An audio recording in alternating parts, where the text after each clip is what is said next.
But what we learn is that you really can only do one thing at a time. I was talking to someone who was really dealing with some challenges in the workspace.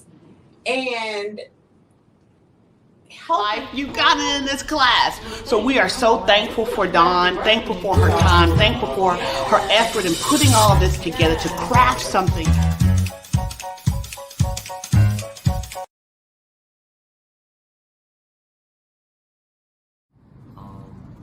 But overall, the book teaches me a lot about self-awareness.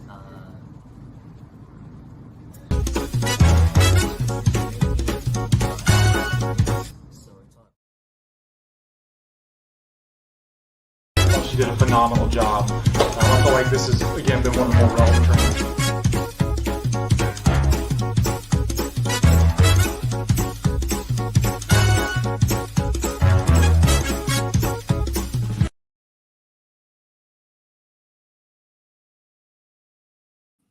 welcome to the Leaders Lounge. I am Dawn Morris, and we are ready to jump right in today. Welcome. I am doing something that I used to do a lot when I started in this space, this podcast space of teaching content that was curriculum based in nature versus having discussions.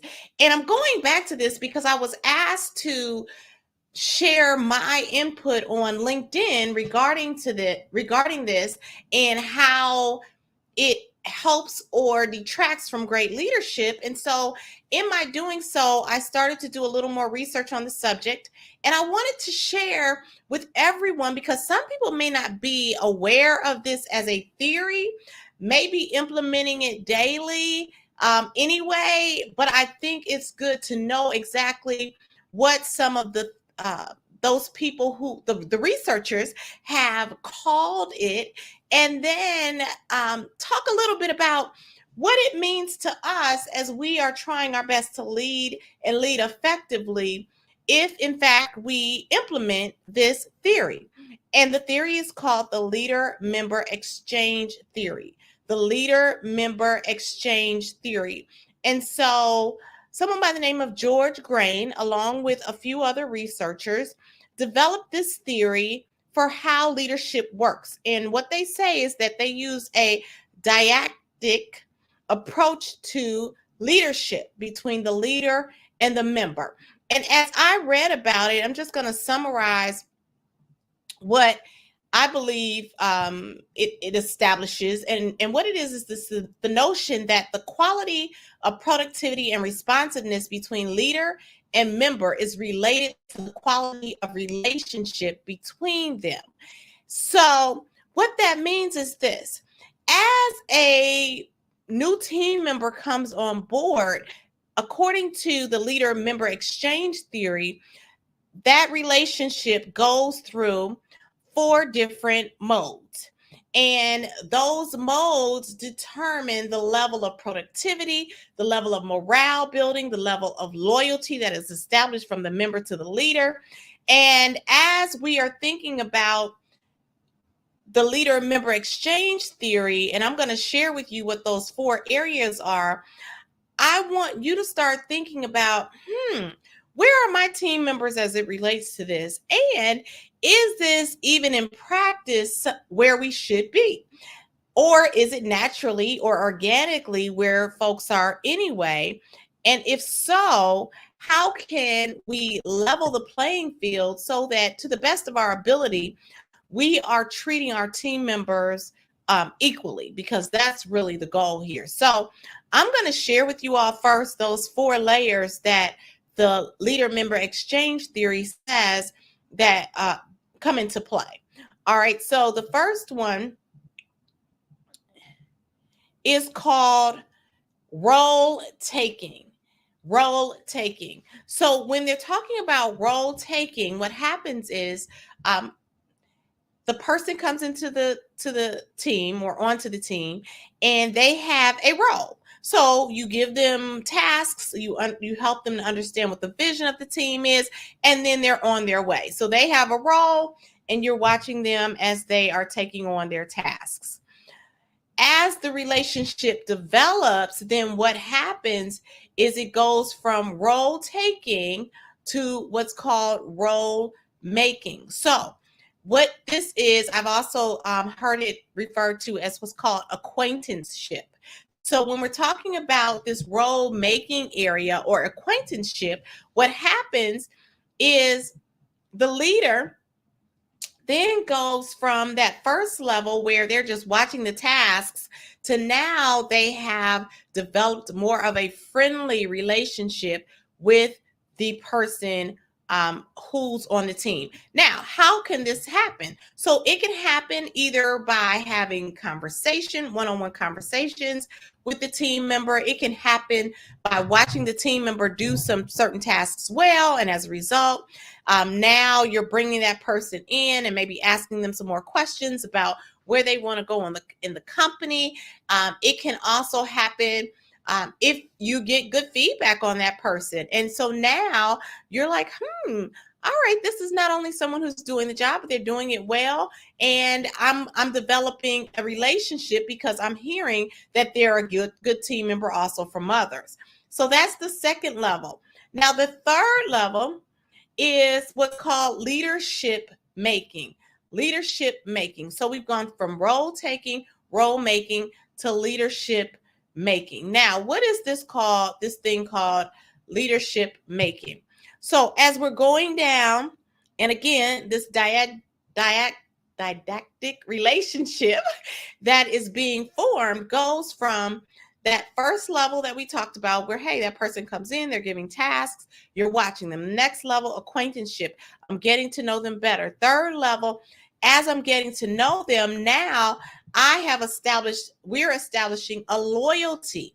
So as the relationship grows, I'm trusting them with greater responsibility. I'm trusting them with a greater level of confidentiality because I not only know them and their work, but I've seen them in a way where I can trust them with things beyond the initial tasks of the day, so to speak. All right.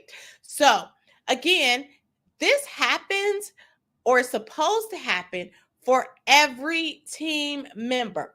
So it's not just me and Johnny. I'm forming this relationship with Johnny. If I have 5 members on the team, it's me, it's myself as the leader, and then I have Johnny, Sarah, Sue, Sally, and Paul. I am, for each one of them, forming this didactic relationship. So it's for Johnny, as Johnny comes in, Sue, Sally, Paul, and whatever, and I think Sarah, the 5th person who I said, I'm forming this same type of strategy with each of them. Now, it can go positively or negatively, which we'll talk about in a moment.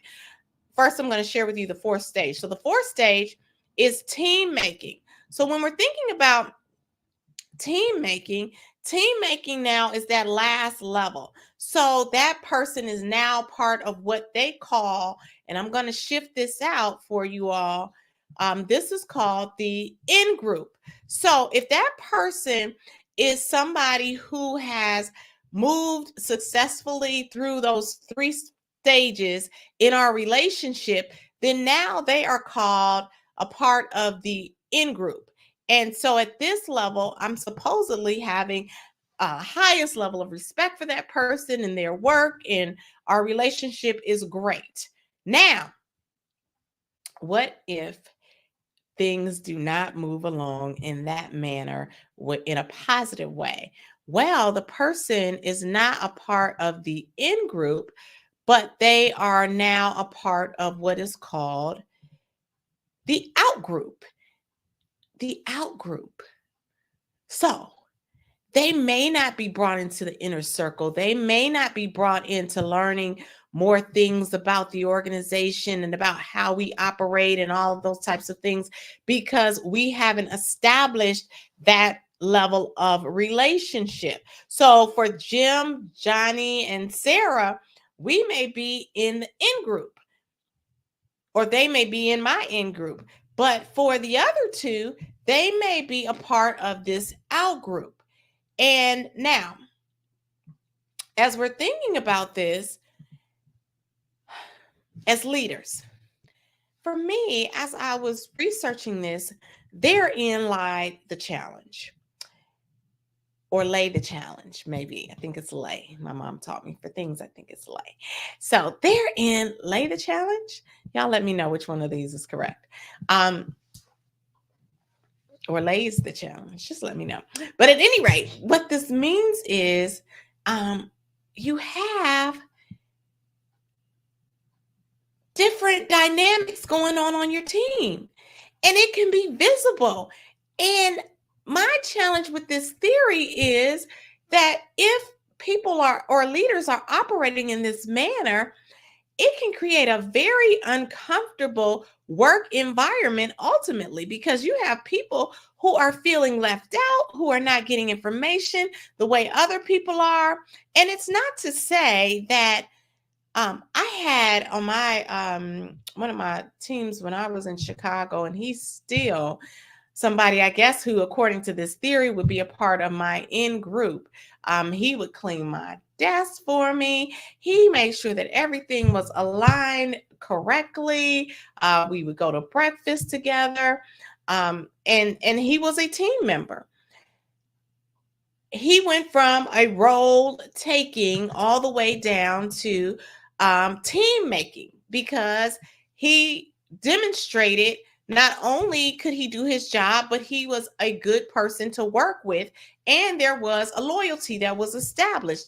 Now, there were other people who were supervisors on my team who I may not have been as close to, but and they would let me know, I'm sure. But for all of them, I believed that each of them brought different value to the team. And so for me, all of my supervisors were a part of my in group because they all brought certain value and they brought certain energies. Now, their energies may be different. It's just like you have certain children. And I often have heard Deion Sanders say, you don't, all of your children are not your number one children. So don't even say that.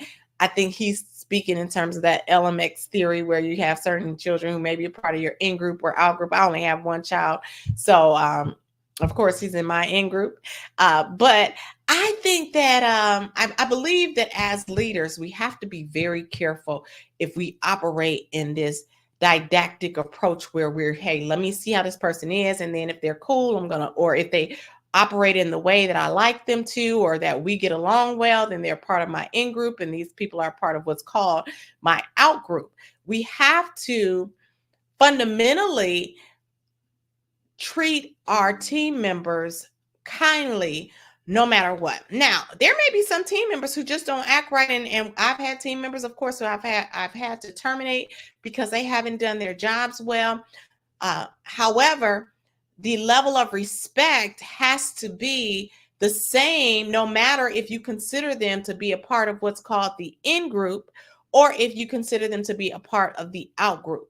You may not share all of the same information. I get that. I do understand that as loyalties develop, as people show what their skill sets are or their willingness to work within the confines of the team, then you may or may not have those people be a part of all of the goings on as things are developing and things are growing. Leaders have to be conscious of, number one, are you looking at this from an objective standpoint? And when you're talking about the acquaintanceship and the friendship, you may not necessarily be making your business decisions based on an objective place. And that is important. Now, we do understand team culture. You may have some people who do things well, but then they're not great to get along with. That's still objective, because in a work environment, the two have to go together. You have to not only be someone who does your job well, but you have to be someone who gets along well with people. So as we are considering this approach, the reason I wanted to talk about it is because, again, I find it to be an interesting theory. I think it's the way that everybody should be as a leader. You need to get to know your people individually, and then you need to determine how they are positioned to operate long-term on the team. You have to be cautious, however, to not bring in any biases in your determination of considering them to be a part of the quote unquote in group or quote unquote out group. So, for instance, if I said the person who was on my team who was a great team member, the person I considered to be a great team member because the person and I went to the same school together, or the person was someone who was from my same neighborhood. Those are biases, and they have nothing to do with why I would choose that person to be a part of the in group or the out group, right? Or that person and I felt the same way about our manager. So we paired up together so that we could formulate certain strategies against our manager or our director, as he was. These things are not ways that are objective and lead to good corporate culture, right? So the leader-member exchange theory, I think it's something that we definitely should understand, and we should keep it in mind as we are leading and growing our teams, with also the thought process related to, is this an objective way that I am evaluating and forming my relationships with my team members? All right. So just sharing that for today. I hope you all find value in this and consider this. Look up for yourselves more information on this. It's a very interesting theory. And again, I wrote a little bit about it on LinkedIn. I may do some more on this as well. And some other leadership theories, because it's good to know different approaches to leadership and organizational development. I do have to also share with you all that coming up, we have an amazing program. It's called Sales Steps to Make Dead Presidents Money. And so I have two amazing speakers, EJ Bassetti from Chicago, but now living in Atlanta. And he was an amazing salesperson and now is a national sales trainer. And then I also have, for those people who are here in Nashville with me, we have the great Bill McCluskey, who is the head of My Tech Partners here. Bill's going to be talking about mastering the discipline of selling. EJ is going to talk about closing conversations and how to have the right framework and the right emotional context as we are looking to build and grow our business, or even if you're in a career, how do you position yourself for conversation when you're looking for a job or looking to negotiate a promotion or a raise? So it's a great, great conversation. Again, go to worldclasstraining.net/SELL. It's worldclasstraining.net/SELL. And this is happening on February the 19th, 2024 at 9:30 a.m. It is President's Day, so you should be off anyway. And it is a virtual experience, so we don't have to worry about the weather. Again, worldclasstraining.net/SELL for sales steps to make dead presidents. Please make sure to avail yourselves of that. Again, great, great information here. I hope you all take advantage of learning more about the leader-member exchange theory and what it can mean for you and your organization. For us, remember to register for Sales Steps to Make Dead Presidents. Just showing it one more time for you, Sales Steps to Make Dead Presidents. And I say you definitely want to be a part of this no matter what, because we're all selling something. We are all selling something. So worldclasstraining.net/SELL. And until next time, remember, when you are better, we are absolutely better. Let me just remove this brand for you all. And I will say to you all to take care.